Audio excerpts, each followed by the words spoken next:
Imagine só você ser o herói em uma final de Libertadores, marcando o gol que ajudaria o seu time a se tornar tricampeão da América, depois de passar 25 anos sem conseguir levantar a taça. Seria magnífico, não é verdade? Seria pra ficar na história do clube, ídolo, se além disso você ainda tivesse passagem por clubes gigantes, como Flamengo, Grêmio, Atlético Mineiro, São Paulo, futebol europeu e fosse diversas vezes artilheiros dos seus times e também revelação do Campeonato Brasileiro. Com certeza, vários clubes brigariam para contar com seu futebol, não é verdade? Bom, não foi bem assim tão certo no caso do Fernandinho, que apesar de ter feito tudo isso que a gente citou aqui, hoje tá na 4ª divisão do futebol brasileiro, lutando contra uma doença incurável para conseguir seguir no futebol. Mas onde é que o Fernandinho tá jogando e que doença é essa que ele tem que atrapalha e podia inclusive ter encerrado a carreira do jogador? Fica tranquilo que eu vou te contar no vídeo de hoje. Antes, é claro, eu quero te pedir aquela gentileza. Se você não tá inscrito no canal, se inscreve agora para apoiar nosso trabalho e receber mais vídeos como esse. Deixa também o seu like aqui e olha, tem novidade para você, tá? A gente lançou a loja oficial aqui do canal exclusivamente para você. Então, se você quer adquirir aí o produto que a gente tá lançando agora, as canecas personalizadas, já corre agora, o link tá aqui na descrição e também no primeiro comentário fixado. Corre lá, dá essa moral pro canal e também já garante a caneca do seu time, beleza?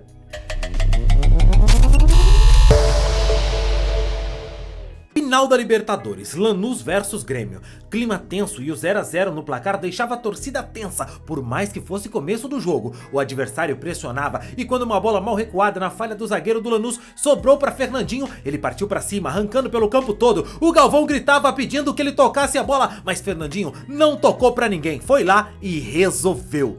Gol do Grêmio. Sempre foi assim, nunca precisou tocar pra ninguém. Fernandinho soube desde cedo que os seus BO ia ter que resolver sozinho.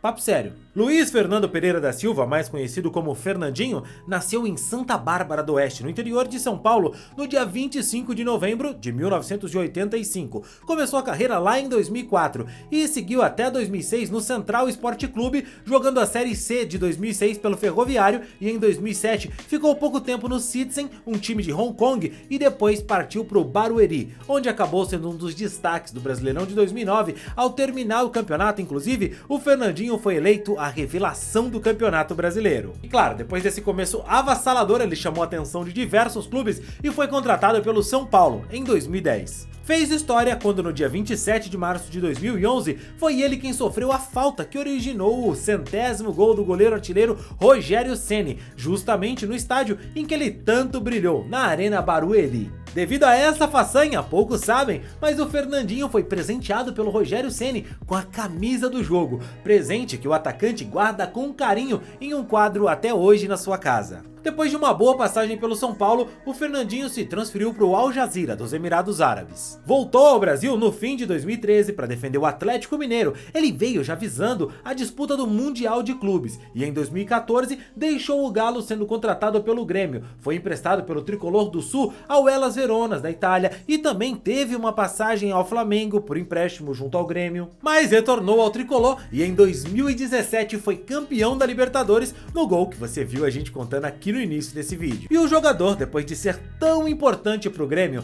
acabou recebendo uma proposta de renovação da diretoria, mas pasmem sobre isso, algo que ele não aceitou a proposta da diretoria, porque era uma proposta de renovação pro jogador receber menos do que ele ganhava naquele momento, uma redução salarial. Fernandinho, que já tinha 32 anos, sabia da importância desse contrato, queria fazer um bom contrato na sua carreira, que estava já mais perto do fim do que do começo, e decidiu que precisaria aproveitar o bom momento de valorização para buscar um contrato melhor. O Grêmio recusou a pedida salarial do Fernandinho, disse que era momento de conter os custos. Pouco tempo depois, vale a pena lembrar, e o torcedor do Grêmio sabe do que eu tô falando, a mesma diretoria trouxe André Balada e Marinho, com salários nada modestos. O Fernandinho seguiu seu caminho, aceitou então o desafio de jogar no futebol chinês e assinou com o Chongqing Lifan. No clube chinês, não tem como negar, o Fernandinho foi muito feliz com um ótimo contrato. Permaneceu na China durante as vacas gordas do país, mas o cenário foi mudando, amigão. Brasileiros foram deixando a China, clubes decretando falência e Fernandinho viu seu clube perto da falência, quando ele era o único brasileiro lá e estava no meio de uma renovação contratual com o clube chinês. Acabou que o estresse desse momento, mais tarde, poderia ser uma das possíveis causas de uma doença, que inclusive podia ter acabado com a carreira do jogador. Conseguiu entrar em um acordo com o clube chinês para uma rescisão amigável e voltou ao Brasil. Achou que teria as portas abertas em algum clube. Mas nenhum clube grande procurou Fernandinho. Não conseguiu entrar em acordo também com nenhum dos clubes para o qual foi oferecido. O que o jogador havia feito no futebol brasileiro, pelo São Paulo, Galo, Flamengo e pelo Grêmio, parecia não o credenciar para chance em nenhuma grande equipe do futebol brasileiro. Passou um longo período sem clube, principalmente por ter descoberto uma doença que podia sim ter encerrado sua carreira, uma diabetes do tipo 1. Para um atleta, a doença pode ser uma sentença de aposentadoria, meu amigo. A doença pode influenciar no rendimento e na recuperação muscular do jogador. No final de 2021, ele conta que começou a passar mal com uma certa frequência, apresentou alguns sintomas e foi orientado a fazer exames para investigar se tinha algo errado com a sua saúde. E foi assim que ele descobriu. Existe a suspeita, inclusive, que a doença surgiu quando o jogador era o único brasileiro no clube chinês que estava em meio a uma negociação para renovar, mas a equipe estava abrindo o processo de falência e todo esse quadro quase levou, claro, Fernandinho à loucura. Mas outros fatores, inclusive, podem sim ter originado essa doença, inclusive, claro, fatores genéticos. Outro jogador que sofreu com também diabetes durante toda a sua carreira, ele descobriu a doença quando tinha apenas 21 anos, foi o Washington Coração Valente, com passagem por São Paulo, Atlético Paranaense, Fenerbahçe da Turquia, Ponte Preta. O Washington, inclusive, depois teve outro problema bem mais grave no coração.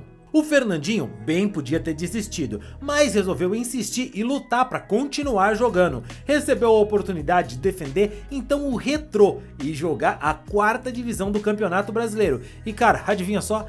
Ele não pensou duas vezes. A luta é grande. O jogador precisa fazer testes dos níveis de glicemia 3 vezes ao dia. Também precisa fazer testes antes e depois dos treinos e a cada meia hora precisa parar e conferir se tá tudo ok. Cerca de 13 milhões de pessoas no Brasil sofrem com diabetes, mas para um atleta de alto rendimento, a situação é muito mais complicada. O Fernandinho, claro, tem esperança de terminar a carreira de forma feliz, com títulos e conquistas, mas a verdade é que por tudo que jogou e conquistou, é triste ver o quanto o jogador foi simplesmente esquecido pelos grandes clubes. Grandeza do Retrô, que acreditou e apostou no jogador. Que tudo dê certo e que o Fernandinho possa ir bem no clube. Mas e você, se lembrava do Fernandinho? Sabia que ele estava passando por isso? Acha que o seu time devia ter aberto as portas para ele? Deixa aqui nos comentários, quero saber o que você pensa. E outra coisa, cara, e o caso do Adriel, hein? Será que ele vai conseguir voltar a jogar no Grêmio? Ou que por lá não vai ter mais chance? A gente fez um vídeo falando sobre isso aqui, clica aqui, a gente se vê lá